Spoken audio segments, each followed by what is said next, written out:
ভাবুন তো, ছবি না থাকলে আমাদের কথা কতটা ফাঁকা ফাঁকা শোনা যেত।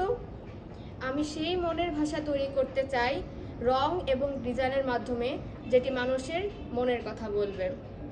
আমি হতে চাই একজন দক্ষ গ্রাফিক ডিজাইনার, এবং আমি কিভাবে একজন দক্ষ গ্রাফিক ডিজাইনার হব সেই পরিকল্পনা সাজিয়েছি স্মার্ট পরিকল্পনার মাধ্যমে, এবং সেটি আজকে আমি তুলে ধরব। প্রথমেই জেনে নেই যে এই স্মার্টের সম্পূর্ণ মিনিং কী। S for specific, M for measurable, A for achievable, R for relevant, and lastly T for time bound. First of all আমরা কথা বলবো স্পেসিফিক নিয়ে। আমি আমার লক্ষ্যে স্পেসিফিক। আমার লক্ষ্য একটি, যে আমি একজন দক্ষ গ্রাফিক ডিজাইনার হব, যিনি কিনা logo design, poster design, YouTube thumbnail design এবং ডিজিটাল আর্টে একজন দক্ষ হবে। কিভাবে আমি অ্যাডোবি ফটোশপ এবং অ্যাডোবি ইলাস্ট্রেটরের মাধ্যমে নিজেকে দক্ষ করে তুলব, সেই পরিকল্পনাটা আমি সাজিয়েছি। একজন ভালো গ্রাফিক ডিজাইনার নয়, আমি নিশ্চিত করে বলতে পারি আমি আমার কাজের মাধ্যমে আমার ক্লায়েন্টদের ব্র্যান্ডিংকে আরও বেশি আকর্ষণীয় করে তুলব। Next, M for measurable. আমি আমার কাজকে পরিমাপ করব। আমি প্রতি মাসের শেষে দেখব আমি পূর্বে যতগুলো কাজ করেছি সেই কাজগুলো কতটুকু ভালো করেছি বা কোথায় কোথায় আমার ল্যাকিংস ছিল। সেগুলো যদি আমি যাচাই বাছাই করতে পারি, তাহলে পরের কাজটি আমি আরও সুন্দরভাবে করতে পারবো।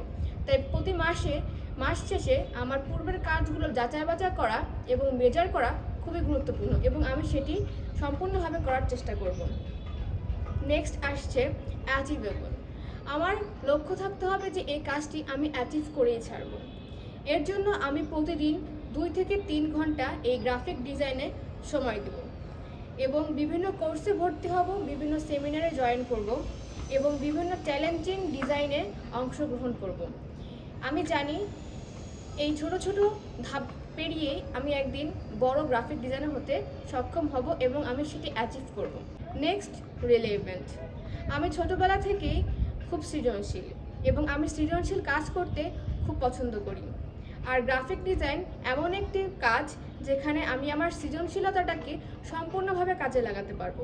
তাই এটি আমার কাজের জন্য খুবই রিলেভেন্ট এবং আমার জীবনের সাথে ওতপ্রোতভাবে জড়িত। এরপর আসছে টাইম বাউন্ড।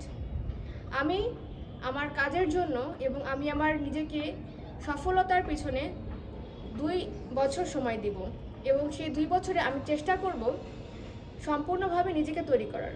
প্রথম 1 বছরে আমি একজন গ্রাফিক ডিজাইনার হব এবং ফ্রিল্যান্স থেকে নিজের নাম প্রতিষ্ঠা করব, এবং পরবর্তী 1 বছরে চেষ্টা করব আমি একজন প্রতিষ্ঠানের মালিক হওয়া এবং নিজে একটা গ্রাফিক ডিজাইনের এজেন্সি তৈরি করা। এভাবে আমি আমার সময়টাকে লিমিট করে দিয়েছি, এবং সেই পদক্ষেপে আমি সামনের দিকে আগানোর চেষ্টা করছি। স্বপ্ন শুধু তখনই বাস্তবায়ন হয় যখন এর পিছনে থাকে একটি স্মার্ট পরিকল্পনা, আর আমি সেই স্মার্ট পরিকল্পনার মাধ্যমেই সামনের দিকে অগ্রসর হচ্ছি, এবং আমি আশা করি আমি এই স্মার্ট পরিকল্পনার মাধ্যমে আমি আমার স্বপ্নটাকে সম্পূর্ণ করতে পারবো। ধন্যবাদ।